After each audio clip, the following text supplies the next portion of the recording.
नमस्कार विद्यार्थी मित्रांनो, तुम्हा सर्वांचं खूप खूप स्वागत आहे आपल्या या YouTube चॅनल. तर सावित्रीबाई फुले पुणे युनिव्हर्सिटी अंतर्गत NAPS या योजनेअंतर्गत एक नवीन परिपत्रक जे आहे तर ते आलेलं आहे. तर त्या रिलेटेड आजच्या या व्हिडिओच्या माध्यमातून आपण माहिती बघूयात. जे परिपत्रक आलेलं आहे तर त्यामध्ये काय काय सांगितलेलं आहे तर ते बघूयात.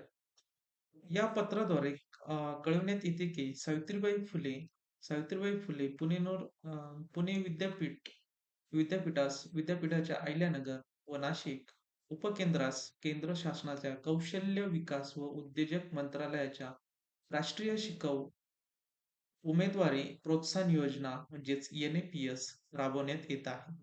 राष्ट्रीय शिकाऊ उमेदवार प्रोत्साहन योजना NAPS या शिकाऊ उमेदवारी प्रशिक्षण योजनेअंतर्गत कार्यरत असलेल्या प्रशिक्षणार्थीच्या प्रशिक्षण कालावधीचा आढावा घेण्यात येत आहे. त्यामुळे विभाग प्रमुखांनी संबंधित प्रशिक्षणार्थींबाबत सोबत जोडलेल्या पत्रानुसार त्यांच्या काल्य कार्य मूल्यमापनाबाबतचा स्पष्ट अभिप्राय प्रशासन विभागात सादर करावा. सदर अभिप्राय त्या उमेदवाराच्या प्रशिक्षण मूल्यमापन व प्रशिक्षण पुढे सुरू ठेवण्याच्या कामी वापरला जाईल. खाली एक तुम्हाला या ठिकाणी अ, या ठिकाणी बघू शकता. या ठिकाणी तुम्हाला ही जे फॉर्मॅट जो आहे, या फॉर्मॅटमध्ये हा प्रिंट करायचा आहे.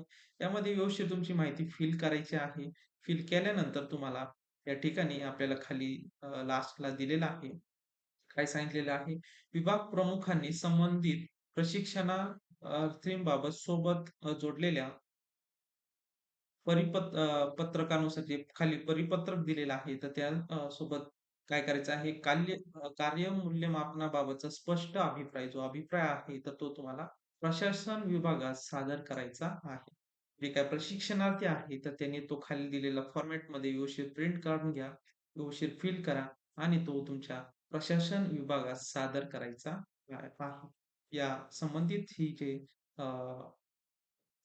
अंतर्गत परिपत्रक जे आलेलं आहे, तर ते बघा 21 जुलै 2026 ला आलेलं आहे.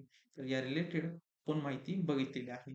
तर या पी-डी-एफची लिंक जी आहे, तर ती व्हिडिओच्या डिस्क्रिप्शन बॉक्समध्ये मिळून जाणार आहे.